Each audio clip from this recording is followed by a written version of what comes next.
Welcome all of you to our channel physics tech by ITN. अभी जो हमारा lecture चल रहा है बहुत ही इंपॉर्टेंट टॉपिक चल रहा है, application of derivative.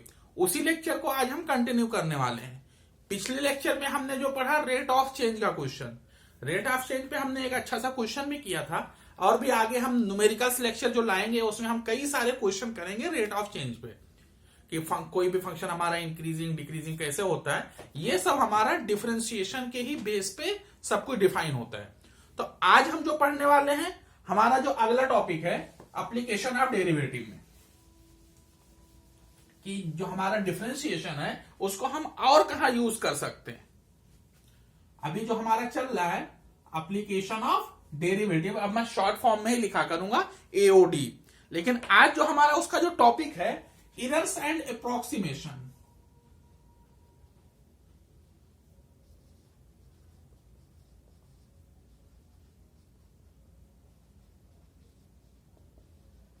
Errors and approximation, इसमें हम क्या पढ़ेंगे। अभी तक आपने, अगर आपको पूछा जाए 81 का स्क्वायर रूट निकालो तो आप निकाल देंगे। इसकी एग्जैक्ट वैल्यू आपको पता है, क्या पता है आपको? Exact value. लेकिन आज जो हम पढ़ेंगे उसमें हम क्या पढ़ेंगे? अप्रोक्सीमेशन, मतलब जिसका वैल्यू हमें एग्जैक्ट नहीं मिल सकता उसका हम क्या निकालेंगे?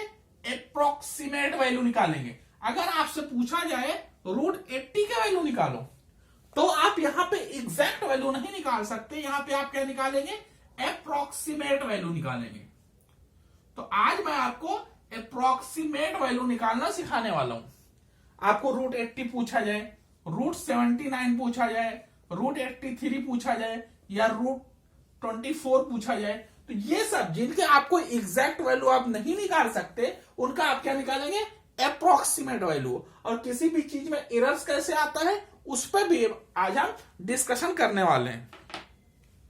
लेकिन पहले हम अप्रोक्सीमेशन पढ़ लेंगे, फिर हम एरर्स पढ़ेंगे, क्योंकि एरर्स जो है अप्रोक्सीमेशन के बेस पर है।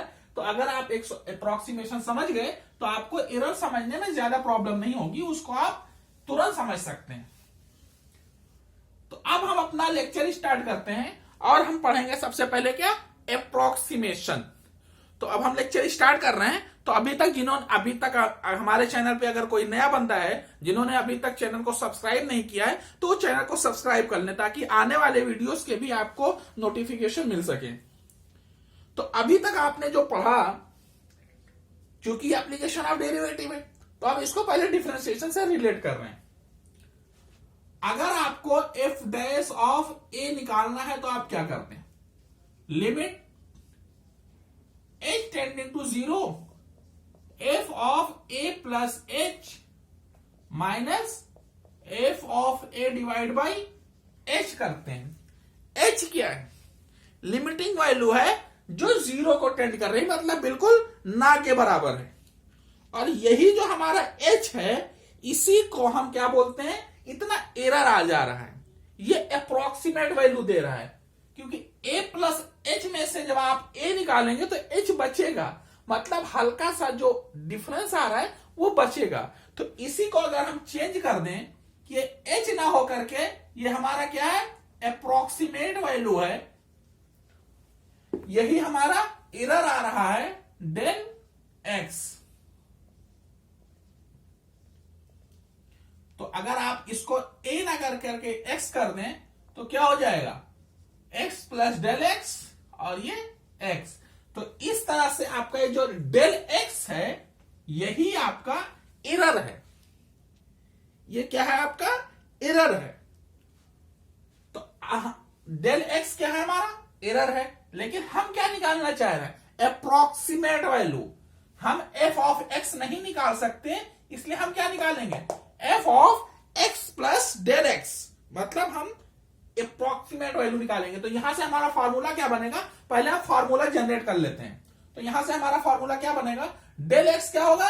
इसके साथ में मल्टीप्लाई हो जाएगा। डेल एक्स क्या होगा? इसके साथ में मल्टीप्लाई होकर के क्या बनेगा? Del x into f dash x equal to f of x plus del x minus of f x. तो यहां से अगर इसकी वैल्यू हमें निकालना है तो उसको भी इधर लेकर के आ जाते हैं। तो क्या हो जाएगा, x plus del x equal to f of x plus del x into f dash of x. अगर आपको वैल्यू ए पे निकालनी है तो चेंज कर लीजिए, A plus del x equal to f of A plus del x into f dash of A. तो इस तरह से आपका फॉर्मूला जनरेट कर सकते हैं, लेकिन आपका जो मेन फॉर्मूला रहेगा वो यही रहेगा। इससे आप अपनी जरूरत के हिसाब से नए नए फॉर्मूले आप जनरेट करते रहिएगा जहां पर आपको जैसी जरूरत पड़े।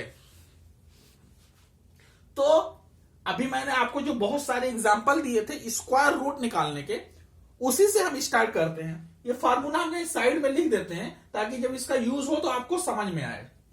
तो यहां पर ऊपर लिख देता हूं, f of x plus del x equal to f of x plus del x into f dash of x.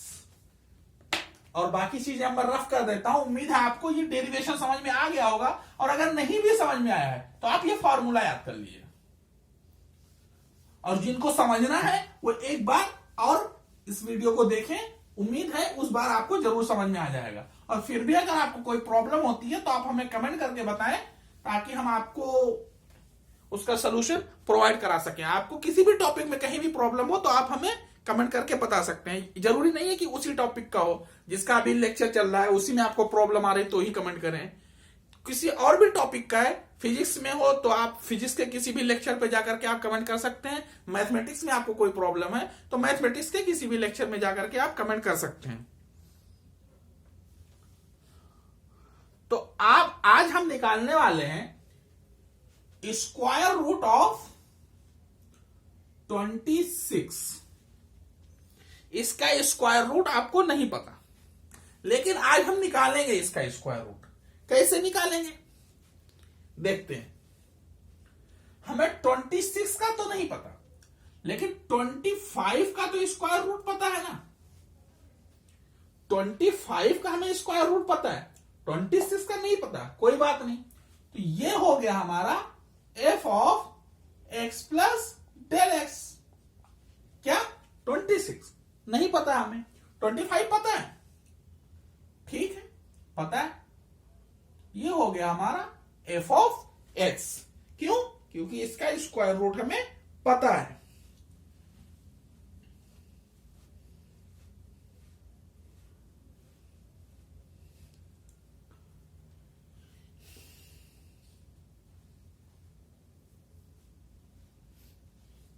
इस क्वेश्चन को हम स्टार्ट कैसे करेंगे?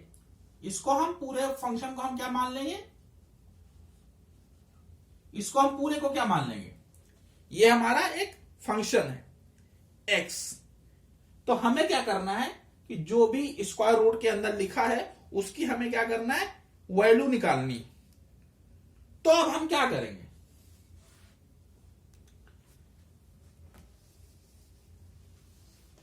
हमने क्या कर, ऐसे जब भी आप अप्रोक्सीमेशन का क्वेश्चन कर रहे होंगे तो आपको जो भी वैल्यू अंदर दी हुई है उसको अभी भूल जाइए। हमें x के जगह पे हमें क्या रिप्लेस करना है, x प्लस डेल एक्स, ठीक। तो इसकी वैल्यू हमें पता है, तो हमारे पास x क्या हो जाएगा इस केस में, मतलब हमें जब हमें 26 का स्क्वायर रूट निकालना है तो हमारा x क्या हो गया 25 और डेल x क्या हो गया 1। तो इसके साथ ही हम क्वेश्चन को आगे प्रोसीड करेंगे। तो हमें और क्या चाहिए फॉर्मूले में, एफ एक्स क्या है हमें पता है, x की वैल्यू 25 है, लेकिन चूंकि यहां पे स्क्वायर रूट की बात हो रही है तो यहां पे स्क्वायर रूट से निकलने के बाद क्या बनेगा 5। ये आपके पास ऑलरेडी अंडरस्टूड है।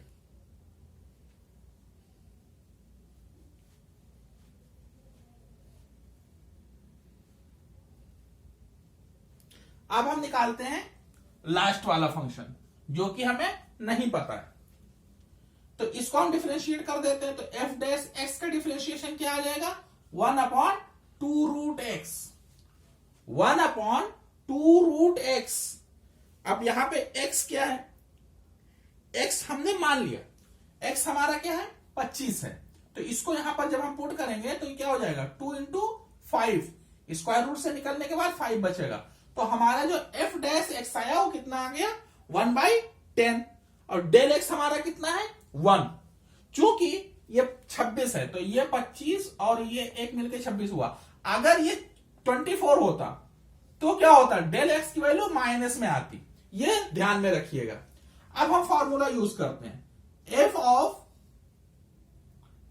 एक्स प्लस डेल एक्स हमारा क्या होता है, f of x plus del x into f dash of x. अब जब आप वैल्यू पुट करेंगे एफ ऑफ एक्स की, तो एफ ऑफ एक्स कितना हो जाएगा 25 का स्क्वायर रूट 5। एफ एक्स हमारा क्या है रूट एक्स, जब रूट के बाहर आएगी वैल्यू तो उसका स्क्वायर रूट होकर के आएगा, फिर प्लस डेल एक्स कितना है 1 और ये कितना है 1/10। तो ये कितना बन के आएगा 10 इंटू 5 51/10।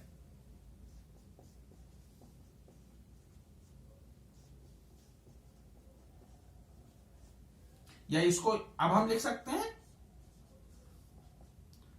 5.1। उम्मीद है आपको समझ में आया होगा, क्योंकि कोई बहुत ज्यादा टफ टॉपिक नहीं है, ये बहुत ही सिंपल सा टॉपिक है। अप्रोक्सीमेशन, अप्रोक्सीमेट वैल्यू कितनी आ रही है 5.1, क्योंकि जब भी आप 51 को या इसको ऐसे देख लीजिए 5 प्लस 0.1, 1/10 क्या होता है 0.1, इसको ऐड करेंगे तो क्या बन जाएगा 5.1।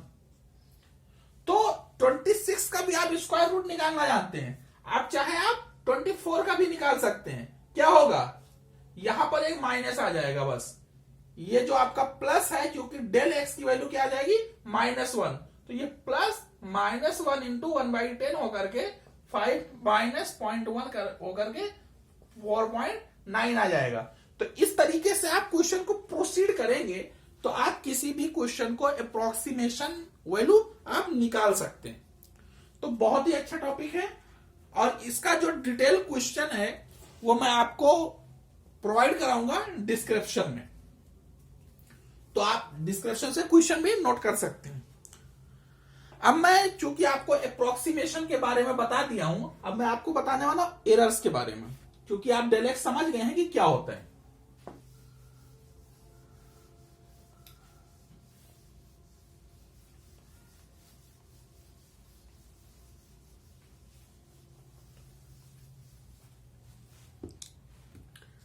अब हम बात करते हैं एरर्स की।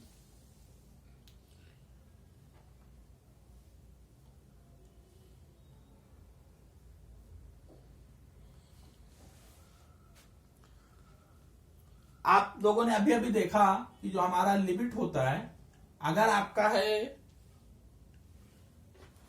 अभी मैंने आपको थोड़ी देर पहले बताया था कि जब भी हमारा क्या होगा टाइम जो है टेंडिंग टू 0 होगा, मतलब आप बिल्कुल इंस्टेंट की बात करेंगे, तब हमारा जो डेल है वो किस में कन्वर्ट हो जाता है डी में। मतलब अब हम सीधे डेल को डी लिख सकते हैं अगर हम बिल्कुल इंस्टेंट वैल्यू की बात कर रहे हैं। बिल्कुल इंस्टेंट की बात करेंगे तो हम डेल को डी लिख सकते हैं। अब हम लिमिट नहीं लगाएंगे तो क्या होगा, तो ये जो डेल है ये किसको रिपोर्ट करेगा, लिमिट लगा है तो हमने dy/dx लिख दिया, लेकिन अगर हमने लिमिट हटा दिया तो जो डेल है वो क्या रिप्रेजेंट करेगा, हमारा अप्रोक्सीमेट वैल्यू को रिप्रेजेंट करता है। अभी मैंने थोड़ी देर पहले आपको बताया था। तो यहां से हम अगर हम डेल y निकालते हैं तो ये क्या हो जाएगा dy/dx इंटू डेल x। तो इस तरह से आप अप्रोक्सीमेट वैल्यू निकालेंगे। लेकिन अब ये जो हमारा डेल है ये है क्या, अब मैं डेल पे थोड़ा सा डिस्कशन करने वाला हूं, और उम्मीद है आप लोग इसको ध्यान से सुनेंगे और समझने की कोशिश करेंगे। ये जो हमारा डेल एक्स है इसको क्या बोलते हैं, एब्सोल्यूट एरर। मतलब आपको क्वेश्चन दिया जाएगा और बोला जाएगा कि एब्सोल्यूट एरर इतना है, तो उसका मतलब सीधा सीधा है कि डेल का वैल्यू इतना है। अगर चेंज इन वाई है तो वाई का एरर, अगर एक्स का है तो एक्स का एरर, टी है तो टी का एरर। लेकिन डेल एक्स क्या रिप्रेजेंट करता है? Absolute error. वहीं अगर डेल एक्स बाई एक्स हो गया तो ये क्या हो जाएगा? Relative error. ये टर्मिनोलॉजी जरूर याद रखिएगा, क्योंकि न्यूमेरिकल्स जो आते हैं वो लैंग्वेज में लिखा होता है, तो वहां से अगर आप इसको डिफाइन नहीं कर पाए कि इसकी वैल्यू है, तो आप इसमें रख करके आप सटीक आंसर नहीं निकाल सकते। इसीलिए इसको आप जरूर याद रखिएगा। रिलेटिव एरर अगर होगा तो एक्स से डिवाइड करेंगे, और वहीं अगर del x by x into 100 हो जाए तो क्या होगा? Percentage error. आपको पता है कि जब हम 100 से मल्टीप्लाई करते हैं तो क्या निकलता है? परसेंटेज। तो ये 3 टर्म आपको ध्यान रखने, बाकी आप डेल एक्स तो आप निकाल ही लेंगे, क्योंकि आपने डिफरेंशिएशन इतना अच्छे से पढ़ लिया है, तो आपको डेल एक्स निकालने में तो कभी प्रॉब्लम नहीं होने वाली है। लेकिन ये जो टर्म है इनको आप ध्यान में रखिएगा। अब मैं इस पे भी आपको एक न्यूमेरिकल कराने वाला हूं, बहुत ही अच्छा क्वेश्चन है। क्वेश्चन अगर आपको लिखना है तो वो आपको डिस्क्रिप्शन में मिल जाएगा। यहां पे सिर्फ आप सोल्यूशन पे ध्यान दीजिए, बाकी आप न्यूमेरिकल जो है वो डिस्क्रिप्शन से नोट डाउन कर लीजिएगा। क्वेश्चन में दिया हुआ है ये बोल रहा है कि एक बॉडी है जिसके दोनों एंड्स क्या हैं? हेमीस्फीयर है। Hemisphere, hemisphere. एक बॉडी है जिसका दोनों पार्ट्स क्या है? हेमीस्फीयर है, और बीच का पार्ट क्या है? सिलेंडर है। मतलब कुछ इस टाइप से आपका एक फिगर है। उसने फिगर बना के नहीं दिया, लैंग्वेज में दिया है। मैं क्वेश्चन को पढ़ देता हूं। Relative errors in A volume of a figure having hemispherical ends and a body of right circular cylinder is. क्या होगा मतलब? If error in radius, error in radius 0 है और एरर इन हाइट क्या है? 1 है। ठीक, तो अब हमें इसका क्या फाइंड करना है? रिलेटिव एरर इन वॉल्यूम, ये हमें फाइंड करना है क्वेश्चन में। क्वेश्चन आप नोट डाउन कर लीजिएगा आराम से, ये आपको डिस्क्रिप्शन में मिल जाएगा। लेकिन अब यहां पे सवाल ये है कि इस क्वेश्चन को हम प्रोसीड कैसे करेंगे। क्योंकि हमें वॉल्यूम निकालना है तो हम सबसे पहले वॉल्यूम का फॉर्मूला लिखेंगे। अब हमें सिलेंडर के लिए वॉल्यूम पता है और इसका भी वॉल्यूम पता है, तो वॉल्यूम के केस में क्या होता है? सारे वॉल्यूम हमें ऐड करने होते हैं, तो यहां भी वही करेंगे। V इक्वल टू, ये जो हमारा सिलेंडर है इसका वॉल्यूम क्या होता है? पाई आर स्क्वायर एच। और हेमीस्फीयर का क्या होता है? 2 हेमीस्फीयर मिलकर के एक स्फीयर बन जाएंगे। ये आप लोग जरूर मानते होंगे कि 2 हेमीस्फीयर अगर मिलाया जाएगा तो क्या होगा? एक ही स्फीयर बन जाएगा। तो स्फीयर का फॉर्मूला क्या होता है? 4/3 पाई आर क्यूब। ये तो आपका फॉर्मूला हो गया। अब हमें निकालना क्या है? Del v. तो हम क्या करेंगे? डिफरेंशिएट कर देंगे इंस्टेंटली। इसमें क्या है? पाई क्या है? कांस्टेंट है। अब ये आर और एच क्या है? दोनों चेंज हो रहे हैं, मतलब दोनों हमारे वेरिएबल हैं, तो दोनों को अलग अलग आपको यहां पे प्रोडक्ट रूल से डिफरेंशिएट करना पड़ेगा। तो पाई तो हमारा कॉमन हो गया, तो आर स्क्वायर को करेंगे तो ये हो जाएगा 2r डेल आर, और एच यहां पर कांस्टेंट की तरह काम करेगा। फिर प्लस, अब हमने क्या किया? आर स्क्वायर को जब रोका तो एच का क्या हो गया? Del h. फिर प्लस 4/3 पाई यहां पे हो जाएगा, फिर ये हो जाएगा 3r स्क्वायर डेल आर। अब देखिए क्वेश्चन में क्या बोला गया है? डेल आर 0 है, तो हमारा जहां जिस टर्म में डेल आर है वो क्या हो जाएगा? 0 हो जाएगा। तो हमारे पास बचा क्या, सिर्फ यही एक टर्म, और वो भी डेल एच की वैल्यू 1 है, वो भी पुट कर देते हैं, तो डेल वी क्या आएगा, पाई आर स्क्वायर। लेकिन हमें डेल वी नहीं निकालना है, रिलेटिव एरर इन वॉल्यूम निकालना है, मतलब डेल वी बाई वी, तो पाई आर स्क्वायर बाय, इसमें क्या करते हैं, पाई आर स्क्वायर अगर कॉमन ले ले तो क्या बचेगा, यहां से h और यहां से 4/3r, pi r square cancel out हो गए, तो रिलेटिव एरर इन वॉल्यूम क्या निकल करके आया, 1/h प्लस 4/3r, ये आपका फाइनल आंसर हो गया। तो इस तरीके से आप क्वेश्चन को हैंडल करेंगे। ऐसे क्वेश्चन आपको कई सारे एग्जाम्स में, कोई जरूरी नहीं आईआईटी का ही पेपर दे रहा हूं, और भी कई सारे एग्जाम्स में एरर्स एंड अप्रोक्सीमेशन, और अभी जो मैंने मेजर्स, रेट मेजर्स का जो पिछला लेक्चर किया था, उसके क्वेश्चन आपको कॉन्स्टेंटली आपको आते हुए दिखेंगे, आप कोई भी एग्जाम लेंगे। इसलिए ये दोनों लेक्चर आप अच्छे से तैयार कीजिए, इस पे और सारे न्यूमेरिकल्स करिए। कोशिश करूंगा कि आगे कई सारे इस पे न्यूमेरिकल्स के लेक्चर आपको प्रोवाइड कराऊं, ताकि आपके लिए हेल्पफुल हो। तो आज के लिए बस इतना ही। बस जाते जाते यही कहूंगा कि अगर आपको वीडियो अच्छा लगा है तो लाइक करें, शेयर करें, और अभी तक जिन्होंने चैनल को सब्सक्राइब नहीं किया है वो सब्सक्राइब जरूर कर ले, ताकि आगने वाले वीडियो आपके लिए जो और हेल्पफुल होने वाले हैं वो जैसे ही अपलोड हो आपको उसका नोटिफिकेशन मिल सके। फिर मिलते हैं अगले लेक्चर में। Thank you.